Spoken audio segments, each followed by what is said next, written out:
So I'm here at the Army-Navy place and in downtown Seattle, and we're just going to talk about some knife laws in Seattle. And it's Evan, right? Evan, yes, Evan? sir. And what's the name of this place? Federal Army-Navy Surplus. All right, very cool. First Avenue in Seattle, Washington. Yeah, awesome. So I'm here visiting, and just was talking to him before, and I asked him if I could put him on camera. He said yeah, so he's being a good sport. So just tell us a little bit about the knife laws, you know, what it's like for carrying, what's allowed, what's not allowed. Seattle's especially strict. Even if you have a weapons permit that can carry a pistol or a firearm or anything, that doesn't warrant a fixed blade. So basically they have to be a folder. It has to be under 3.5 inches. That's the big thing. So a fixed blade of any length is illegal. The way that it's worded, it seems very technical, and it's almost a run around. It says dagger, dirk, any dangerous weapon of any type. Right. So similar to New York. Yeah. Similar. Yeah, absolutely. Yep. That could be anything too. That could be this. This could be a dangerous weapon. Well, yeah, it is. Anything. You know, a big enough cell phone, you can hit somebody with it. Yeah, if you got the iPhone 6 Plus, it's a dangerous weapon. Yes, absolutely. Okay. But something like this, for example, they are restricted for us to sell them in Seattle, in King County specifically. Okay, so that's military and police only. Yep, and what makes this specific is because it has a push button, so a button to actually engage it, whereas there's some spring assist knives, and this is another fully auto. Right. Just for the one button. Right. There are some spring assist knives which are not considered a fully automatic knife. Okay. But it does have a spring in there, and these are legal, where you just give it a little bit of a push and it'll open up. Where that's not on most every single knife. That's not the case. Right. And these are legal, so it's kind of a technical thing, I would say. You know, if you ever found yourself in court and somebody was discussing your blade length on your knife, right, not a good day anyway. Yeah. You know. Yeah. It's still better to be within the confines of the law, though. Cool. I would say. Yeah, it's hard when they start restricting something as silly as a knife. Yeah. Well, I mean, in places like Texas, for example, you get a pistol license, and they actually call it a weapons license down there, because once you get that, then you can start carrying a fixed blade legally, and it's okay to do that. Yeah. Alaska, you don't need anything. Right. You could just you just do it. You got your pistol and your fixed blade, and you're that's something about at least upstate New York, where I'm from. You can have a fixed blade, and no one really says boo to you. Right. And we can have a lot of knives, but they're very restrictive on pistols. Right. So let's see maybe your top 3 favorite Benchmades in the case here. I like this one a lot. It's got this back here and help it deploy. So that's was that the 300-1? Yes, sir. The flipper. Okay. I like this guy here. Lighter weight handle material. What's the model number for the viewers on that? Model number is 761. Okay. It's M390 titanium. Yeah. Let's see. M390 blade, titanium scales. My other favorite nice one. I'm going to give you 4 favorites, actually. Well, that's fine. I like this guy. And this would definitely be in the category. It seems illegal. Fairly obvious, yeah, but that's kind of purpose built for fighting. Yeah, it's even so purpose built. You got your trigger finger still open. Yeah, and that's the design for it. It's that much of a fighting knife, where it allows for your pistol integration whenever you're ready for that. Well, that's interesting. My other favorite one is this guy right here. Just because it looks kind of badass. That's pretty cool to me, you know. Now this would definitely be illegal here in Seattle because of the blade Because of the length. Yep. Right. So, a lot of the times too, you'll put a blade down on measurement, and that looks like it's under 3.5 inches, just looking at it. But you get on Benchmade's website, and that probably is 3.62. Right. So, yeah. It'll be just slightly over. Right. And in court, if it ever came down to it, they would go based off of what the manufacturer says on their website.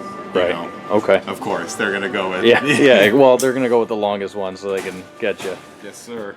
All right. Even if it's under, you know, even if it is within the legal length, it's still find yourself in that situation. It's not good either way. Okay. You know, it'd be better to be legal and under 3.5 inches. Right. So what's some of the other brands that you guys carry, and maybe a couple of your favorites here? I know over here we've got some CRKTs, Yep. and Spyderco. All kinds. My favorite company. The biggest thing with them. So what they do on all of their blades is fairly obvious. They have the big the thumb hole, The Spidey hole. yeah. Which let's say about half the people, nay 70% of people I speak to, they don't like the aesthetic of it. It's just something they just don't like it. You know, it's the thumb hole. They're either used to the stud to help deploy it, or they just don't like how it looks. Right. And then the other 40% of people love it. Like Love it, myself, right, I exactly. think it looks super cool. Matter of fact, the blade that I'm carrying, I got a paramilitary too. All right, nice. You know. Maybe we should do a gear check on you. What else you carrying besides the paramilitary? I got my flashlight. All right. Which one you carrying there? What is that? The Phoenix PD22 Nice. Ultimate Edition. I got my pen. All right. That's it. All right, good deal. Yes, sir. You got the basics covered at least. Yeah, right? And then, let's see. Got some Tops knives down here. The Spyderco brand, the most popular ones, like the Delica, is really popular just for a everyday carry. So this is the size of it. Here's the actual Delica here. Okay. It's a good size. The Endura, this is one of the ones. So this is the blade length on the website is 3.62 inches. Right. And you so hold it that's up to technically, Yep. they could get you. Technically, yep. Yep. Okay. I carried this blade for 3 years here in Seattle, and I never had any problems or anything. Is it kind of one of those things where if you're not being a clown, Right. you're going to be okay? Right. If somebody wanted to, though, They could get you on that. yes, because Okay. it is 3.62 and the law is 3.5. Right. You know, it's just like anything, though. It's just crossing the street with when it's not green. You know, Right. They're not Yeah, necessarily going exactly. to get you every single time. Right. If But you they keep- could if if you they keep on wanted. doing it. Yeah. Sure. Okay. All right. Very cool. Let's see some of the other stuff. Now these look like they're all file knives. They are, This guy yep. forges them out of file. Yes, sir. Yeah, he's originally from Japan. He's making them in the U.S. now, out of California. Cool. They're all unique. He only makes 2 of each one of them, which makes them super cool. Yeah, that is cool. Not mass produced, and then each sheath is handmade. Handmade. Yep. Good deal. So we got some Kershaws down Kershaw, here. made in USA knives. Gerber from Portland. We got Sogs from Seattle here, and of course Cold Steel all on the bottom. Right. YouTube's going to be the better place to see all the Cold Steels. Oh, yeah. Those cutting tests. Yeah, they have. yeah, they got some crazy cutting tests going on. Absolutely. Got the Emerson Ugly Waves. Emerson Waves. Thank you very much. I like that. Yeah, you know what? I'm not doubting that they're a decent knife, but they're just ugly. You know what? opinion. Me too. I'm not a huge fan of them. Maybe someday, but not yet. Not yet. Cool. Got K-bar, got some old World War II, and then we got the. Gotta have your Victorinox. Absolutely. Pretty decent selection too. Yeah. Yeah, Henry, the owner's been doing it for a long time down here, building up that collection. Yeah, you got some of the more rare ones down here, that you don't really see in most places that sell them, which is pretty cool. Something funny. It's pretty crazy. I don't know if it's super rare, but it was rare to me. I didn't realize it existed. Yeah, Victorinox. It's got a lock back. Oh It yeah. comes with it's no pocket clip. Yeah, really interesting. It's just Yeah, got this I've seen guy. that like once or twice, Yeah. but only on the internet. Yeah. And Who knew? never in person. That's cool. Very cool. It's got the fake Spyderco. Right, circle right, too. yeah. The oval. There you go. Yeah. Yep. Cool. All right. Then we got some sharpening stuff, some multi-tools. Got some Leathermans, some of my favorites.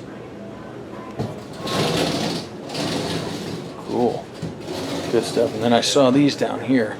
These aren't for sale, unfortunately, but got some vintage Gerbers and multi-tools and old knives. Cool stuff. Good deal. Hey, well, thanks for the chat and for some of the info. Absolutely. Anytime. On the knife laws here. Thanks for your time and the great selection here. Thank you, So sir. if you guys are Seattle natives or you live in this area, come down and they got Big selection of knives, several cases full. So come on down and patronize some local businesses. Thanks, guys. All right.